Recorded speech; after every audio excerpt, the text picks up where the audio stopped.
Okay, well, hello and welcome to this IFG event on how to boost the UK's resilience, held in partnership with the British Red Cross. My name's Tom Sasse. I'm an Associate Director here at IFG and I lead our work on policy making. So it feels fitting, given today's subject, that those here in the room have battled their way through snow and ice to get here. Well done for that, thank you. And of course, that was on the back of a record-breaking heatwave in the summer and storms Arwen and Franklin not long before that. Of course, more frequent and extreme weather events are not all that we have to contend with. We've just experienced a sort of so-called once-in-a-century shock in the shape of the COVID pandemic, and in the increasingly uncertain world in which we live, we have to think about a very wide range of threats, from biosecurity to cyber attacks and so on. So today we're going to be talking about the UK's resilience, its ability to adapt and respond to the very wide range of threats that we face. We at the IFG have published our own report on the topic of managing extreme risks, and we've also been working closely with some other organisations that have been doing some very good work on this, including the Committee in the Lords that looks at risk and resilience, and the National Preparedness Commission, and good to see colleagues here today. We are told that the government is due to be updating its own national resilience strategy. The consultation closed quite some time ago, but I think it's probably in one of those areas of government activity that's been caught up in the maelstrom that has been UK government over the last year. So we look forward to seeing that and the details of it. Today we're going to be discussing what should be in that strategy, what lessons the UK should be learning from COVID, from recent bouts of extreme weather, what the new risks are that we should be preparing for and how we should be doing that, the role of local government, communities, businesses, and so on, and how to make sure that politicians remain interested in this area once crises abate. We have an excellent panel to discuss all of that. So we've got Mike Adamson joining us remotely. Thank you, Mike, and I hope your cough is not too severe. So Mike is Chief Executive of the British Red Cross. Fleur Anderson, Shadow Cabinet Office Minister, who's been developing Labour's proposals around resilience. Sophie Dannreuther, Director of the Centre for Long-Term Resilience, which is another organisation doing a lot of work on this space, particularly around long-term threats. And of course, Oliver Letwin, former Chancellor of the Duchy of Lancaster and author of Apocalypse How, which set some of the sort of conversation on this and sort of been a big concern of Oliver's for some years. So just an additional bit of housekeeping for those who have joined us on the live stream. This is, of course, on the record. Hello, and thank you to those who have joined online. I'm going to ask some initial questions of my panel, but we'll have about 20 or 25 minutes for questions from you at the end. Those online, please submit those on Slido, and those in the room, just put your hand up and we'll get a microphone to you. So I'm going to start with you, Mike, if you can hear us all okay. So what do you think at the British Red Cross recent years have shown about the UK's resilience when crisis hits? Thanks so much, Tom. And I'm sorry that I can't be at our very own party as a failure of my own personal resilience. But I think better not to be spreading lurgy amongst you and testing yours. Yeah, I mean, look, and it's great to have such a fantastic panel and such interest in the topic, because, as you say, it affects all of us. And as you've set the scene, and what we see in the world that we're operating in, both domestically and internationally now, it really is one of multiple simultaneous protracted emergencies layered on top of each other. So vulnerabilities layered on top of one another, and where recovery often from one emergency into the next is often partial. We used to talk about bouncing back better.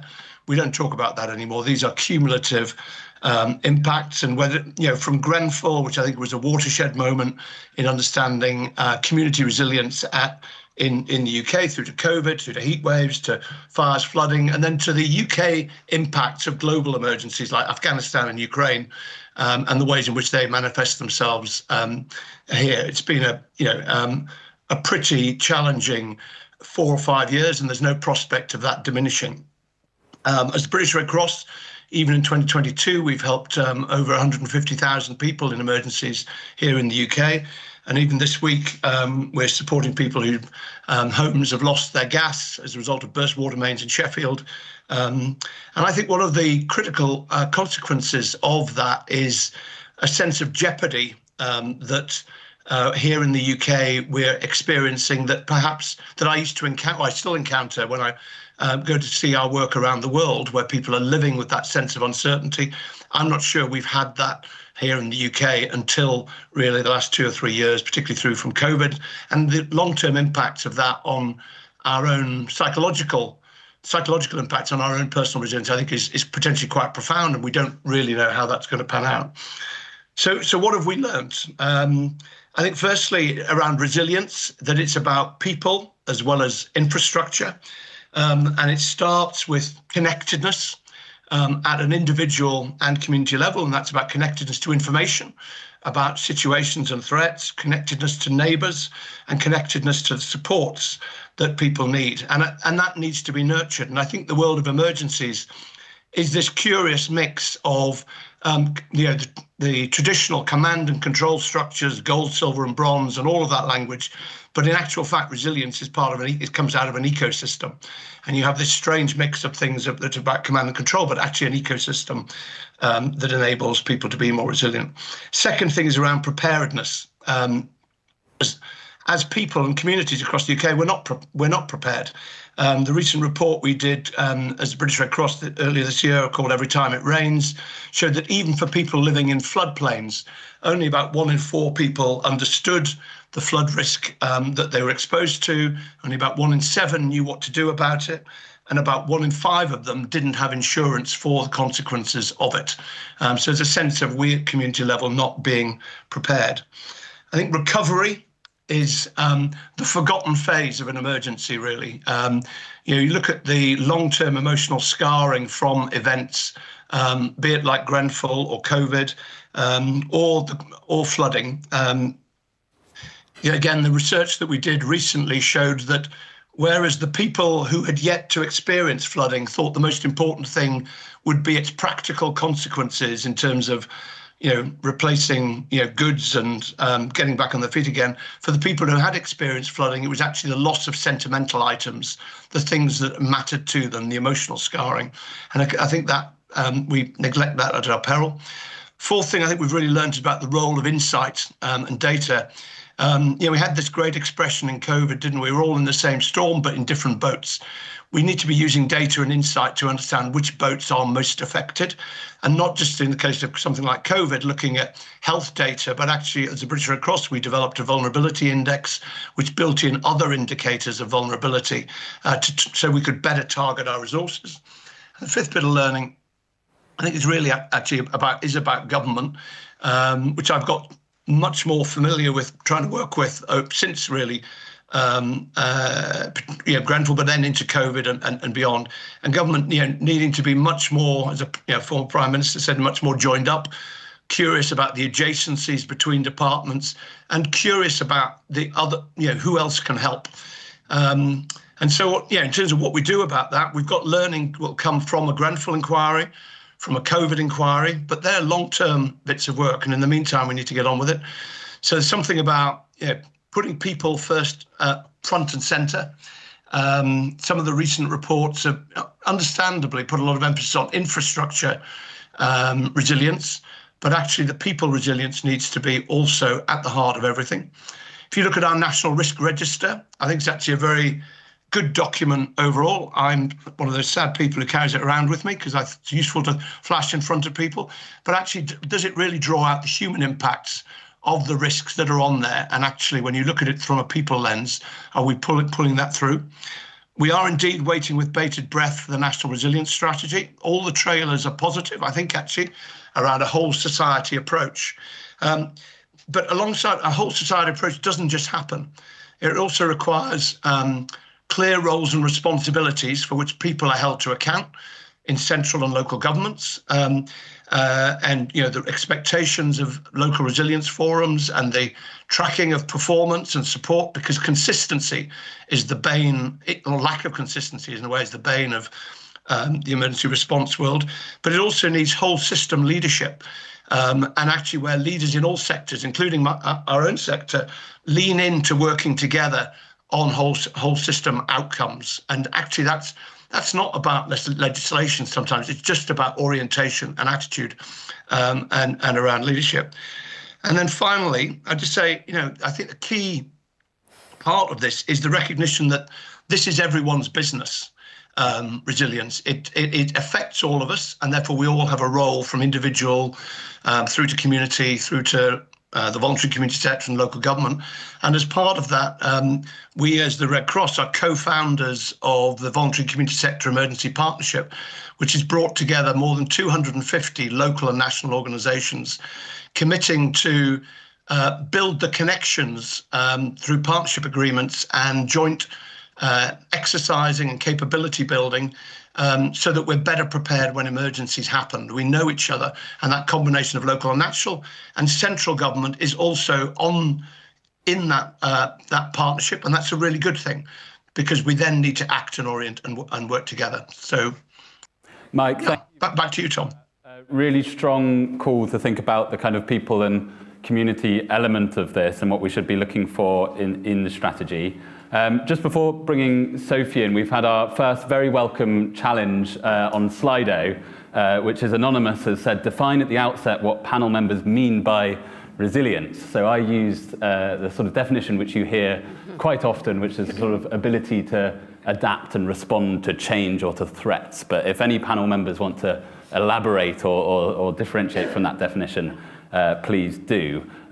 Sophie, how resilient are we against really long-term risks that you focus on and worry about?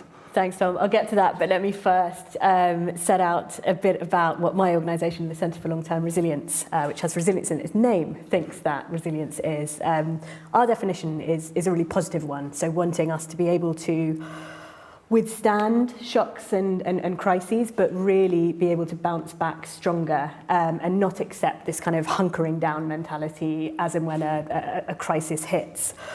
So I'll answer your question in two parts. Firstly, how resilient are we? And secondly, what can we do to become even more resilient? So frankly, I don't think we're yet resilient enough. We need to stop accepting this perma-crisis mode where we lurch from crisis to crisis, and instead really believe that we can step back and build resilience to all major risks. You asked me about long-term risks, Tom, and at my organisation, the Centre for Long-Term Resilience, our core concern that we focus on are the long-term risks which would have a hugely high impact on a global scale. So think COVID plus future scenarios, which could be equally or even more devastating than the impacts of COVID-19, which we've all lived through. Nuclear conflict and the climate crisis are two such risks that we all know about, but there are some others that meet that unfortunate threshold of COVID plus. One is artificial intelligence. This includes risks arising from the misuse of artificial intelligence or AI systems which might behave in unintended ways, particularly in high-stakes domains that could lead to major risks. Another is biosecurity, which includes naturally occurring pandemics such as COVID-19, but also laboratory leaks, bioweapons, and dual-use research. And then a third area where I don't think we're yet resilient enough is this meta-risk of insufficient national and global risk management. This is worsened by reduced trust and cooperation between countries too. So then on to part two, what can we do to become more resilient? Well, a resilient world is one which has systems in place to anticipate, mitigate, and respond to all long-term risks. And the UK can be a global leader in developing truly effective risk management, first at home and then as part of an international effort. The obvious point being that many, if not all, of these long-term risks are global. There are some promising signs that this is starting to happen. The rumours around an incoming national resilience strategy, the ongoing refresh of the UK's biological security strategy, and in more good news, there are many relatively inexpensive things, apologies, that we can be doing to transform UK and global resilience. It's a bit like an insurance policy. Small, ongoing amounts of funding can make a huge difference in the event of a crisis hitting. I'll focus on just one of these small, inexpensive things that we could be doing, so that Tom doesn't start glaring at me from my right. And that is an overarching risk management framework based on a model called the 3 lines of defence. So the 3 lines of defence is used extensively in the private sector. And it's an overarching framework which achieves 3 things, some of which Mike has already touched on. So first, it avoids the siloed management of risk. Second, it separates ownership, oversight, and assurance, which provides for a degree of independence. And third, and this is sharing a very similar perspective with Mike, it assigns clear accountabilities to each line. It usually involves a chief risk officer on the second line as a single point of accountability for the overall risk management process. And this means that frontline risk owners on the first line are held accountable for mitigating the risks that they own. The private sector can also offer examples of best practice in terms of process for identifying, assessing and preventing or mitigating risks with the use of regular workshops to keep risk registers dynamic and adaptive. And finally, it's a model for bringing resilience teams together internationally. You've got the quarterly meeting of chief risk officers at the World Economic Forum. There's clearly room for UK leadership enhancing cooperation in resilience internationally to tackle which are, after all, global risks largely. So in summary, there's more to do to make us more resilient. There's some encouraging progress, and implementing a 3 lines of defence model in government, in my opinion, would be a great place to start. Brilliant. Thank you, Sophie. And really pleased you mentioned some of those proposals around how to reform processes in central government. That's something that we also have very similar ideas on and have been somewhat encouraged by particularly the sort of split of the Civil Contingency Secretariat and some reforms in that direction. Yeah. Oliver, you've seen this from inside government in your role as Chancellor of the Duchy of Lancaster. You know, this is often an issue that governments do find it difficult to focus on. You have much more sort of day-to-day immediate political pressures. So why is it hard, and what do you think sort of politicians can do to sort of make it easier for us to get better at this? The danger of writing books about these things is that I've said enormous amounts about it, and I could spend the next 4.5 hours telling you why it's so difficult in government. I need to focus on just sort of 1 or 2 things. I think the 2 things that are most in the way of doing anything serious, and incidentally, I don't share any of the optimism that has been described about the national resilience strategy. Strategies are strategies. I mean, strategies come, strategies go. Actually, in order for something to happen, you have to have some people who are going to do some things to make things better, and that's a whole different ballgame. I see no sign at all at the moment of Her Majesty's government being organised in a way that will do that. So I'm profoundly pessimistic about this, although I'm rather optimistic about civilization as a whole, which I think is quite resilient. We've got through various world wars, let alone COVID and so on. And actually, the fact that governments are hopeless at this, mercifully, is counteracted by the fact that society as a whole is extraordinarily strong and does somehow or other miraculously bounce back from great disasters. But it'd be nice if governments could organise themselves so that they made it less necessary for society to bear this burden.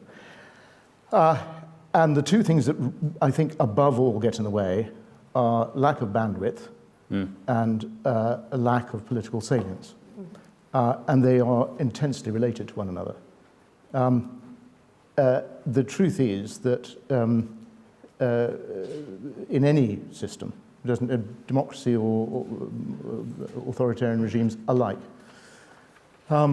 ministers are very busy. And they're very busy with what happens today In fact, very often what happens this morning or even this hour.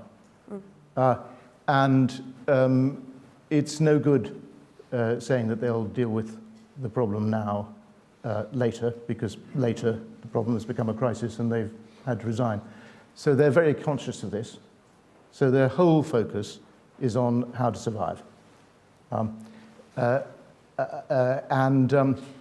That's incidentally why the golden moment is the moment the Labour Party currently has, which is when you have a period when you're going to be in government, but you are in opposition and you can actually devote time and effort to thinking about these things, which once you're in government, essentially, you can't. You can implement if you're lucky, but you can't really think, because you're responding all the time. And so it's that lack of bandwidth that, above all, gets in the way. Doesn't get in the way of ministers spending an enormous amount of time responding to the current crisis. It gets in the way of ministers spending time worrying about the crisis that isn't current. They simply don't understand the question, why should I be doing that when I've got so many crises to deal with that are current? And the second reason is intimately related, political salience. It's simply not of any interest politically to make the country safer in relation to something which isn't happening and which may never happen. There's nothing you can do about this.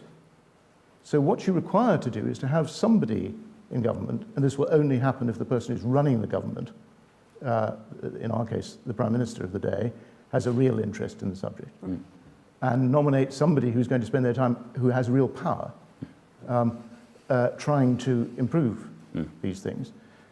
Because there's absolutely no political kudos. Because it's internal exclusively. If I hesitate to say this in the presence of the Shadow Paymaster General, who may be hoping to make a name for herself as resilience, but I assure you that you will make no name for yourself by doing the best things. Yes. Your memorial will be that you did the right things. No one will know. That's a wonderful thing to do, but it isn't public. The public thing is when it goes wrong. When it's going right, there is no acclaim. The fact that we didn't have COVID for 100 years, or well, we're at 1,000 years, is not to anybody's credit. And likewise, whichever disaster it is that we do anything about preventing now that doesn't ever occur will never create any credit for the person that spent their time making sure it didn't happen. Yeah. And these are ineluctable facts. Yeah. No time and no political salience. And so the question is, can government find a way, or can it, as it comes into government, find a way of putting itself in a position where it is actually focused on the national interest in this respect, and knows that it's not going to get any political credit for it, but has nevertheless got machinery to make it happen, which means autocratic activity from a Prime Minister downwards, which forces very reluctant permanent secretaries and very reluctant secretaries of state to do things which they see no merit in doing from the point of view of their own careers and the advancement of their own agendas and dealing with current crises. And that's a very tall order. Okay. That's really interesting on the political salience, and in some sense, as you say, that's an ineluctable fact. But just before coming to Fleur, I mean, let's say that you did have a minister who wanted to be that person, who wanted to prioritise this. It might be Fleur, it might be someone else. Do they know what to focus on? Do we know what money to spend things on? We've just heard Mike and Sophie talk about really quite a vast array of different types of threats that we might face. Do we know what the things that we need to do that would sort of help us respond to the range of things? Or actually a minister's kind of struggling with the huge kind of uncertainty and the different range of things that they might have to respond to? Well, there are great issues about what it matters most to do. But actually, I don't think they're the things that are problematic, because the truth is we're spoiled for choice. There are 1,000 things it would be worth doing, and doing anything would be good. Let me just give you an example of what I mean. When I was responsible for these matters, and we had the Ebola outbreaks in Africa, and I spent a lot of time flying back and forth to Africa in conjunction with other people in similar positions in other developed countries trying to prevent Ebola spreading, it became clear to me that we ought to do something to ensure that we were surveying the world for viruses heading our way. And so I asked the Cabinet Secretary to establish, and we did establish, a very tiny 2 full-time equivalent people unit in the Cabinet Office to do that job, to survey the world for viruses heading our way. That was all they were commissioned to do.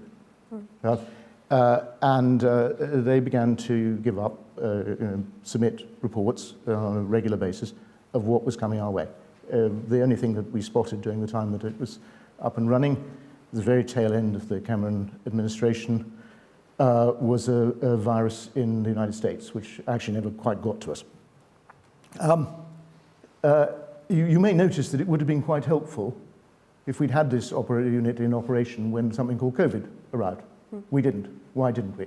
Well, I investigated a bit what had happened, and blow me down and no surprise, the 2 full-time equivalent people had been switched into planning for the actual crisis, which was Brexit. They were busy. And of course, if you asked the Cabinet Secretary of the day, I mean, incidentally, I didn't, but I couldn't. But if you had done, I'm absolutely sure the Cabinet Secretary would have said, but you must be mad. I've got literally, all over Whitehall. I think didn't we hire about 100,000 additional people to deal with Brexit one way or another? No, I've literally hired tens of thousands of people to deal with. You're really telling me you want to keep 2 full-time equivalent people on something that is not happening at the moment? But if we had, we might actually have spared ourselves, not, of course, the whole of the COVID would still have come, we'd still have had many of the problems, but at least we would have been much better informed about what was coming and when it was going to come. And we could have done some early planning beyond what we were already planning for, which was a pandemic flu, which is a different kind of disease.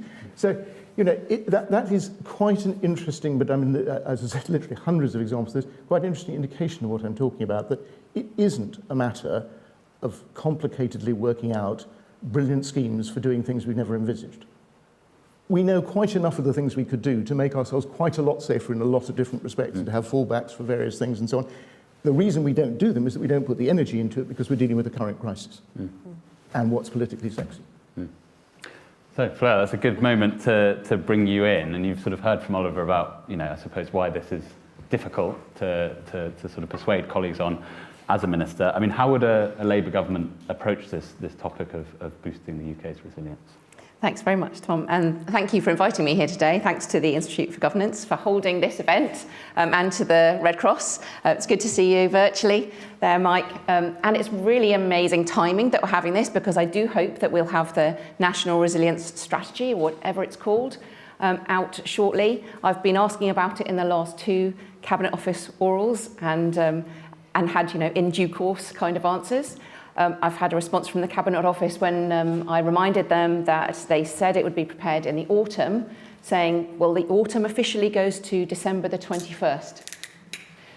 That's maybe news to all of us, but by next Wednesday, we may have this strategy. And I think to have more people who've engaged in this meeting today and are thinking about that strategy and able to look at it when it comes out, I think is a really good thing for our country and for democracy. So I'm very glad for the timing of this event as well.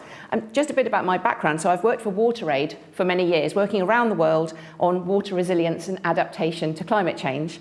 And I was shipped out of Mali because of Ebola when that happened. And so some experience there, but also more recently I worked running a community centre, a local community centre, and really thinking about how our community in Battersea could be more resilient, a better, stronger community, which would be better at overcoming inequalities in our community. And I think that's the link there for the Labour Party there, is that if we don't prepare, we're not ready for shocks and emergencies, if we're not a resilient country, we will fail those who are most vulnerable, and we will increase inequalities in our country, as we saw that happened in COVID and happens for every emergency.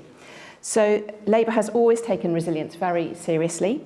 The last Labour government introduced the Civil Contingency Act in 2004, which was praised for its efficient handling of crises like the mass floods, the foot and mouth outbreaks, and the attempted terrorist attack in Glasgow Airport. Compare that with the current government showing time and time again that they're not prepared, they don't take resilience seriously enough, and Mike from the Red Cross saying that we're just not ready as a country. We should be ahead of events, we should be on top of the detail. And I've seen, again, during the run-up to the pandemic, how that resilience infrastructure was undermined and Brexit did take over in terms of coming top of mind, as Oliver was saying. So how do we combat against that? How do we combat against the exercises not being held, or a culture in which the government is able to hold exercises and learn lessons without seeming to be beaten about the head by the media? We have to change the culture in which it's all right to have really good, thorough exercises on preparedness for emergencies. How do we do that? How do we learn lessons in real time and share those lessons widely? How do we not have COBRA meetings missed by a PM?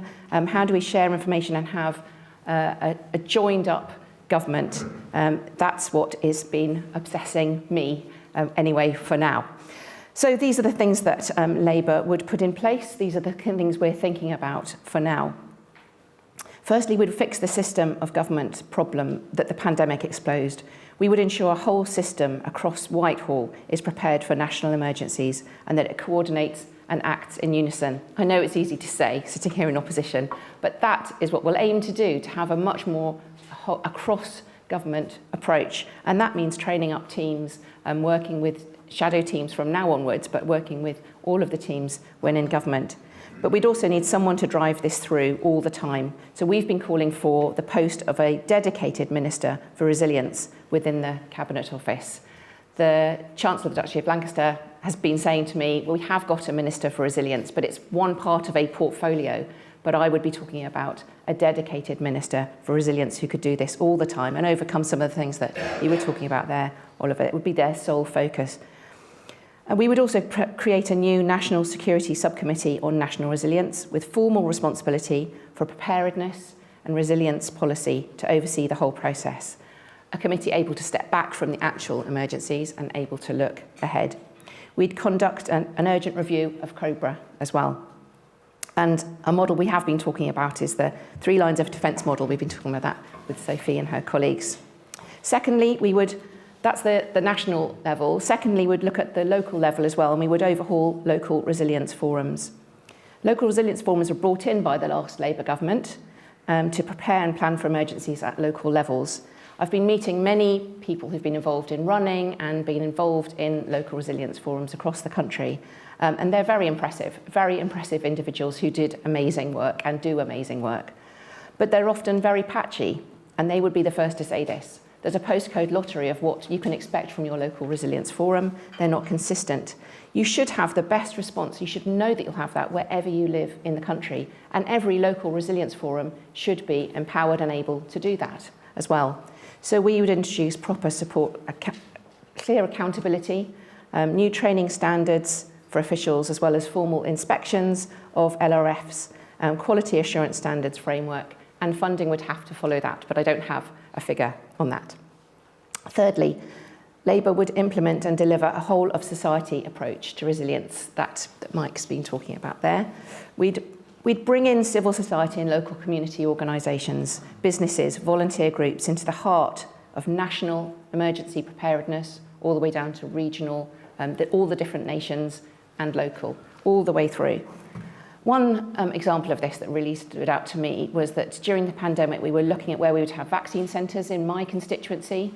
And we have a very good local borough. We have lots of local organisations that I know very well. And yet Deloitte was employed to talk to me and say, we don't know your area at all. Where should we have them?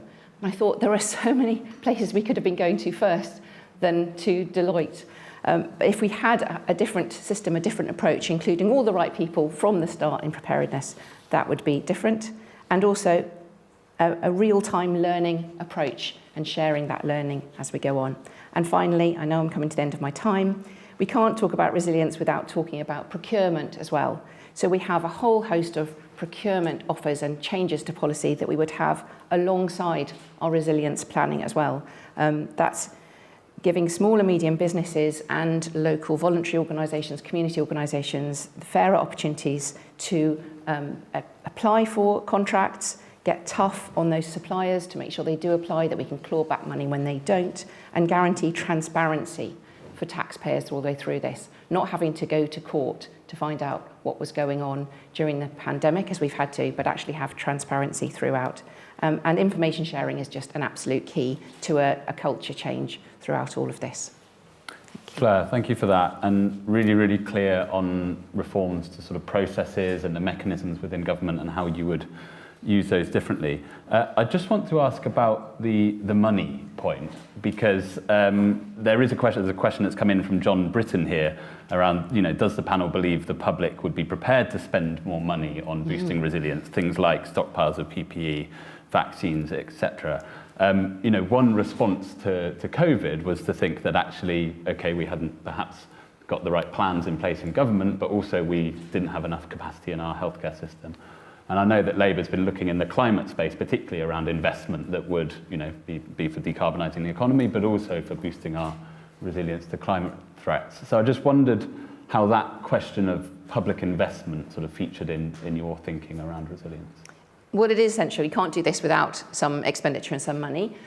We are looking into that. I'm not going to give a figure on it now, but I assure you that I'm working on it. And I know Sophie's been doing some work on the actual cost that this would make, and it's not huge amounts. A lot of this is about a culture change. In terms of the PPE stockpiles, there had been a history of building up stockpiles and moving them on through the system, so it didn't cost a huge amount. But that had been run down in the years leading up to the pandemic.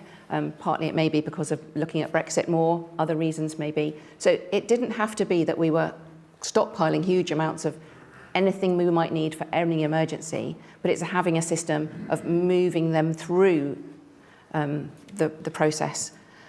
So on one hand, yes, it will cost money. We can't do this without it. Local resilience forums, it's one of the things they say all the time. We need funding, and we need it multi-annually as well, not having to keep back applying for every year. But also, this doesn't necessarily have to cost a huge amount. A culture shift would make a huge amount of difference in this as well. Brilliant. And we did some work on the COVID procurement as well, and we were definitely persuaded of those sort of rapid procurement frameworks that might allow us to get what we need more quickly when crisis hits. Just to ask a couple more questions before I bring questions from the audience in. Mike and Sophie, I thought I might just turn to you and ask, perhaps Mike first, as we're waiting for this national resilience strategy, do you from the voluntary and community sector have particular tests that you are really looking out for in terms of what you want to see in that will kind of, for you, indicate whether this strategy has a chance of really making a difference? Well, I mean, I hear what Oliver says, and also hear Fleur's vision, and of course, both must be right. There is a reality check there from Oliver, but Fleur's vision also must be on the right track. And it's for us, as in we work on a lot of intractable issues, of things that are just hard to make progress on. You've always got to believe the glass is half full, otherwise you wouldn't do anything. And in the context of the National Resilience Strategy, I think the language of whole society approaches really matters, but then what has to follow is is actually some investment in the kind of preparedness and information and support that gives people at local community levels agency so that in a whole society approach they can actually take action. Otherwise, it's just words on a page. And I gave evidence at the Grenfell inquiry, and I have to say, when I looked at all the material that had been produced by the Cabinet Office over the years, you couldn't fault it for what was there. And yet we still had this very inconsistent approach that, in fact, Fleur's just alluded to, of a patchwork quilt of LRFs, of capabilities, of arrangements, of quality of engagement with the voluntary community sector. And that's why we invested in creating the voluntary community sector emergency partnership, but including government. We deliberately did. We do not want to talk to ourselves. We're trying to make it easier for government to work with us and show the capability that we have that can then actually lean into a whole society approach. But it requires the culture change that's been alluded to, and that's about leadership and about curiosity across departmental, organizational and geographical boundaries. It's as much attitudinal as it is about the formal investments which are required in that preparedness, and the clear standards of what should be expected of an LRF, and the peer review mechanisms through which the quality and consistency of what they offer is made available. So it is about not only a whole society approach, but a whole system change. And we want to see evidence that not only of the language and narrative in the National Resilience Strategy, but of the follow through that gives that a chance of being realised. And there does need to be some funding flows that are associated with that. But we know from all our global work, you invest £1 in advance of an emergency in order to save £4 later. this is good value for money. Sophie, did you want to comment on that, tests for the National Resilience Strategy and what you're looking for? Thanks, Tom. It's a great question. And I think the government have sort of already set that ambition, looking back to when Penny Mordaunt, who was previously the Cabinet Office Minister, who had announced that there would be a national resilience strategy, when she gave a speech sharing more detail about the vision for this strategy, she mentioned how it was a clear role of HMG to better understand these long-term risks. And what I would hope from an upcoming national resilience strategy would be that it's fully fledged and that the government sees a core role of government as preparing and mitigating these risks, and that doesn't get pushed out just to resilience forums or just to think tanks and charities, but that government sees a central role for itself. In that vision, I'd be really disappointed if it didn't include areas like much clearer risk ownership, ideally this 3 lines of defence model, longer time horizons for the national security risk assessment, such that incorporates longer term risks and goes beyond the previously used 2-year time horizon.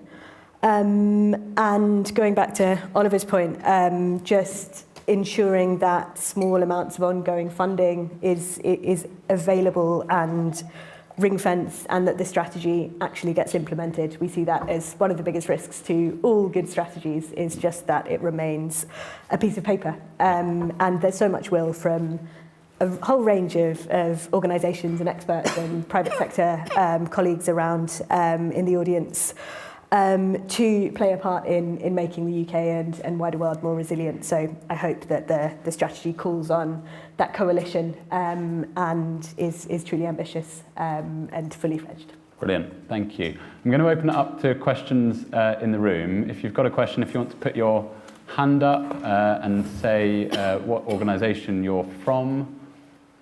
Yep, we'll take one down here at the front. If anyone else has a question, yeah, Toby, I'll take a couple. Thanks very much. Oliver Marsh from the International Public Policy Observatory at UCL. This is a question on Mike's point about systems. Any crisis has multiple domains. So COVID, for instance, for health crisis, economic crisis, well-being crisis. We've just finished a report on how data and evidence were used during decision-making in governments in the COVID crisis.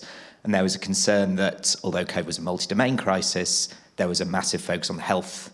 And as a result, epidemiologists, for instance, maybe had a stronger voice than other forms of expertise.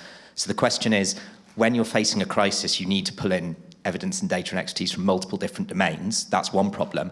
How do you also ensure as a government that you as a politician or government official are able to synthesize and balance all those competing different domains in an unpredictable crisis? Brilliant. Thanks, Oliver. Question and evidence, Toby. Hi, and thanks very much. Toby Harris, Chair of the National Preparedness Commission. I think the challenge, I mean, if we get this strategy, which I'm told is now being rebranded as a framework, and I don't know whether that's good or bad, it could be good in the sense that that might be a recognition that government is only one partner in all of this, and that the voluntary community sector, the business sector, local authorities are all part of the framework. Though I have to say I'm slightly worried that framework in governmental terms sounds less important than a strategy. But when we get it, I think the big test will be the extent to which it is able to look at things systemically and look at second and third order consequences of particular crises and things that might arise, and the extent to which it's going to bake into the way in which government operates and the way in which the rest of the public sector and the private sector and the voluntary and community sector have baked into their DNA the importance of long-term thinking as opposed to simply short-term thinking, and how they bake into it the fact that they've got a responsibility, not just government, but everybody else, a responsibility for creating resilience and preparedness. Now, I don't think that's easy. I think one of the things that Oliver said, where he talked about the importance of leadership, ultimately, government doesn't work unless the leadership is saying very clearly, this is what we expect to happen in all parts of government. And I think the question for me is the extent to which you can require that leadership to take place. I mean, it's difficult to define what good leadership is. Somebody once said it's rather like a tea bag, that you only discover how good it is once it gets into hot water. But I mean, there is a need really to make sure that this is not something that you're waiting along for a leader who's going to give the Oliver Letwins or the Fleur Andersons their head to go ahead and make sure all this happens. It's why it becomes a necessary part of being a leader, whether it's a national government, local government, corporate leader, or wherever else it might be, that this is an essential part of my job as a leader, is to build resilience and preparedness. Oliver, I might start with you on those two questions. So question from the other Oliver on sort of synthesizing data and evidence across different domains. We've had a couple of questions online as well about that challenge of pulling in the evidence you need in a crisis. And then Toby's point there about actually a systemic approach and leadership.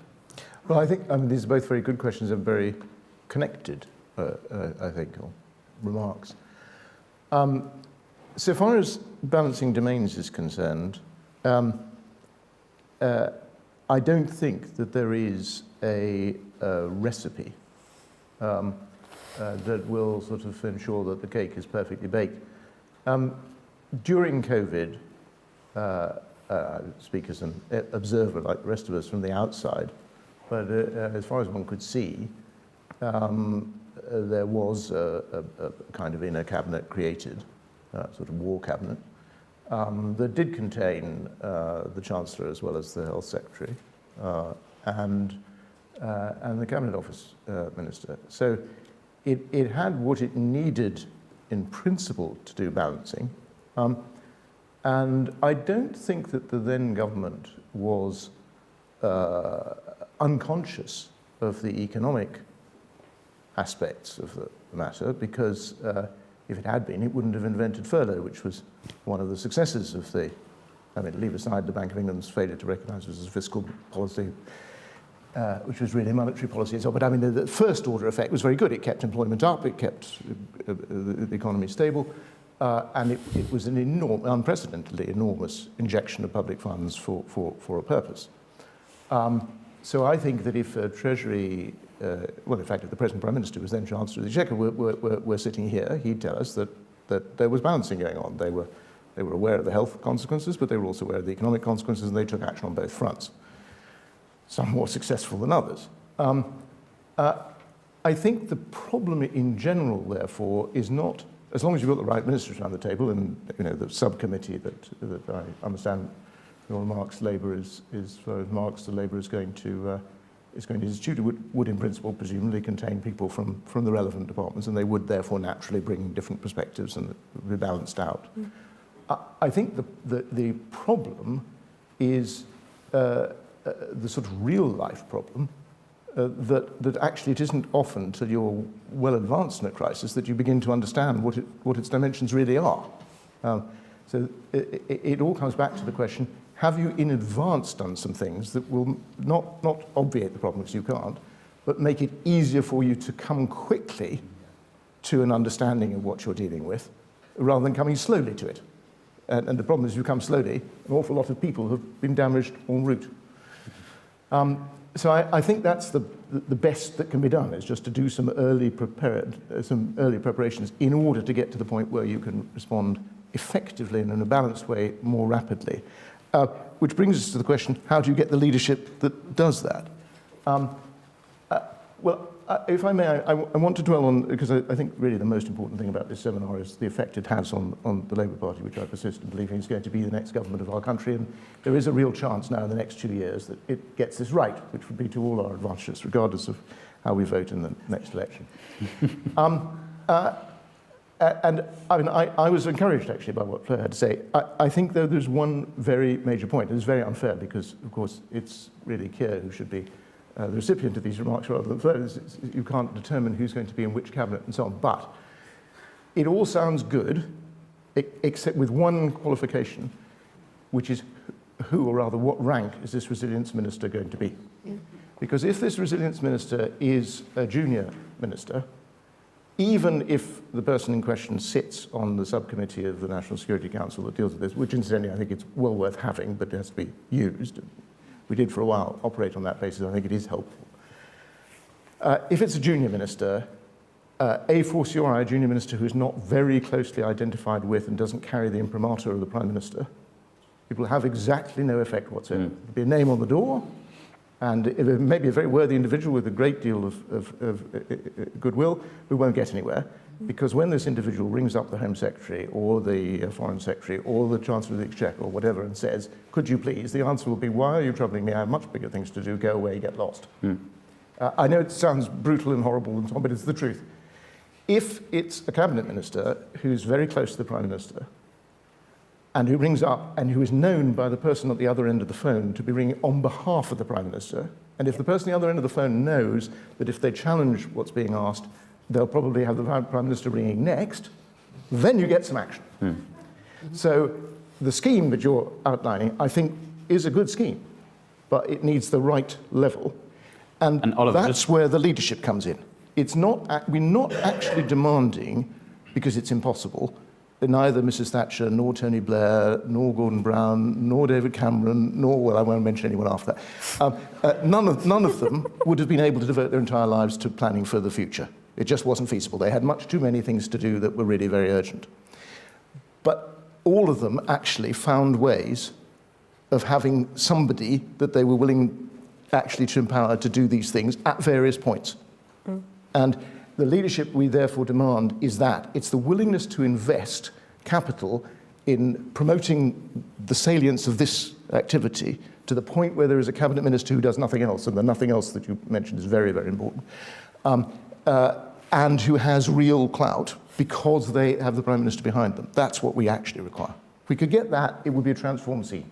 I'm sure there'll be some reasonable strategy or framework at some time, but it's the doing of that, the translation of it into action by having the relevant person with the relevant power that would really make a difference.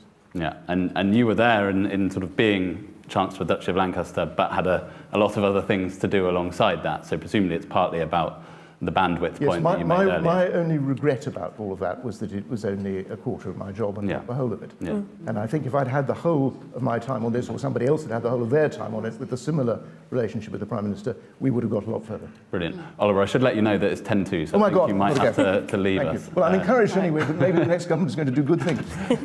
Thank you for those suggestions. Fleur, I might give you a chance to respond to that. Just a couple of comments. There's a lot that I could say. Thank you for plugging your report. I will definitely go and read it now. What's it called?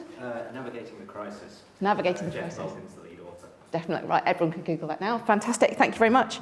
So I would say on that, so the big question there is who is in the room, that question. And I think there are a couple of things that might change this, I hope, for the better.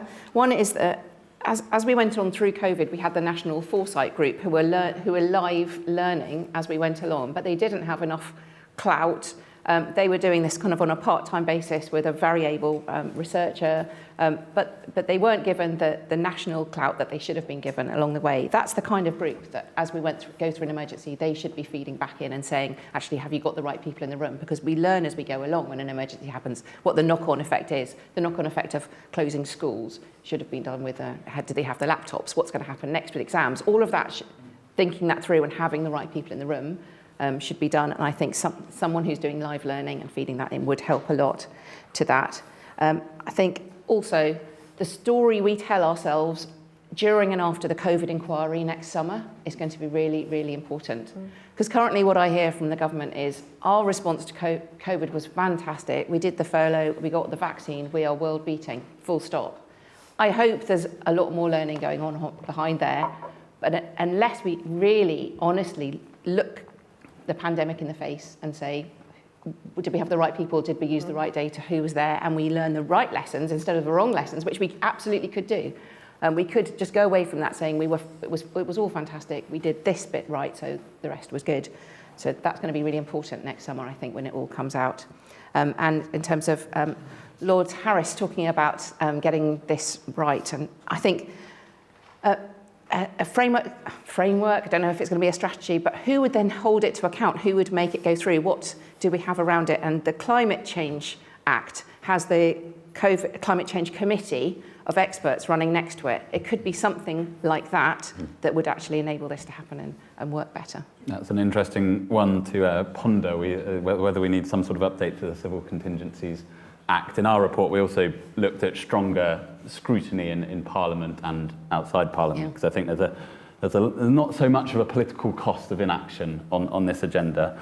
I'll come to Mike and then Sophie. So, Mike, reflections on those two questions that you heard, one about data and evidence and one about leadership. I also wanted to mention our most popular question online from Joseph, I think is quite in your space. So he's asking, how can we move from an approach to resilience which assumes crises are rare, one-off events to one which embeds adaptive capacity in a world where crisis is an increasingly constant phenomenon? And that seems to sort of align very much with the sort of what you were outlining earlier. Very much so. And just some simple observations to start with. My experience of COVID was whatever the multi-domain working that Oliver described as, I burrowed through central government trying to find out where the coordinating brain for the overall response was. And honestly, it's like looking for the Holy Grail. And we kind of gave up. And that's why we started to really work out, well, what can we do? What's the art of the possible? How do we coordinate ourselves? How do we make it easier for local and national government to interact with us as a sector so that all of that agency of civil society can be harnessed? And I remember going to make an offer with another chief exec of a big national voluntary organisation to the director of the Civil Contingency Secretariat before COVID, but during Brexit, the Brexit thing, trying to make an offer to the nation. I mean, that's the offer we're trying to make about how we can help. And it was just so hard because of that bandwidth issue that Oliver talked about. So I think, as Toby's emphasised, it is about the leadership orientation, which I touched on right at the beginning, and that doesn't require a lot of money. It's about expectations and building in longer term thinking. The multiple domain, the vulnerability index that we started to used health information, but it also brought in information about digital exclusion, about economic vulnerability, and actually combined to identify at postcode level where some of the people who are most vulnerable to COVID would actually be. And then we started to tailor ours and indeed to lead others into supporting in those places. So really using that information. And I think the embedding adaptive capacity is about, is embracing the fact we're in a very different world now. We used to go from one emergency, have a rest, and then the next one, have a rest. We're not in that world now. And I think we have to embrace that. And therefore that adaptive capacity is it's not an option. It's an absolute necessity and requirement, which is why its profile within government has to change, because we're living with this. And by the way, if we're serious about this, you wouldn't leave it to a minister who's called Paymaster General. I mean, what signal is that in terms of the seriousness? And that when we go to the meeting, we're invited, with 2 days notice and all the rest of it, and we've got 45 minutes all to make our little spiels. We've got to be serious about this and embrace the fact that this is permanently with us. And adaptive capacity and capability building has got to be part of all our businesses, because every organisation is going to be dealing with this, not just the emergency organisations. Mike, thank you for that. And just while I've got you, there's an interesting question from Katie here online, who's noticed that there seems to be sort of broad alignment on the panel about a sort of whole of society approach. But she's asking, if that's the case, what are the barriers to that? What's stopping that from happening? Is it people in government not being persuaded? Is it the kind of tendency to hoard power at the centre? What's stopping that from happening? Well, I think it is about that change of leadership culture, about curiosity. So much of this resilience, because as somebody asked right at the beginning, what is resilience? It's a multi-dimensional concept. We all know it when we see it, but it's got a whole different set of professional inputs. And therefore, actually it requires leadership curiosity and willingness to sacrifice something of your own organisation for the greater good and the greater whole towards a greater a greater goal. And that's hard to do when you're hard pressed as individual organisations with your own individual boards and budget constraints. But that's what the requirement is. And then we've got to be nudged into, that's why it's a system change, and about leadership change to which we need to be nudged, but to which we all as leaders, locally and nationally, have a responsibility. And actually, we can make a lot of this happen, and some seed funding to really move it would really, really help. Brilliant, thanks for that. And Sophie, final word to you. We'll come in on the points that have been raised about data and evidence and leadership. But also, you know, we've spoken a bit about some of those newer threats that are coming through. AI biosecurity strategy is another one where we're sort of waiting for an update. So beyond sort of the immediate national resilience strategy, what else what should we look out for in the coming months? Thanks, Tom. Toby, I completely agree with your comments, so I won't add to them. I think they're bang on. In terms of data and evidence, Oliver, I think there's a lot that can be done in advance before a crisis hits, making sure you've got experts who can quickly process real-time data, that there are good systems, good visual ways of mapping what's going on or being able to model different scenarios.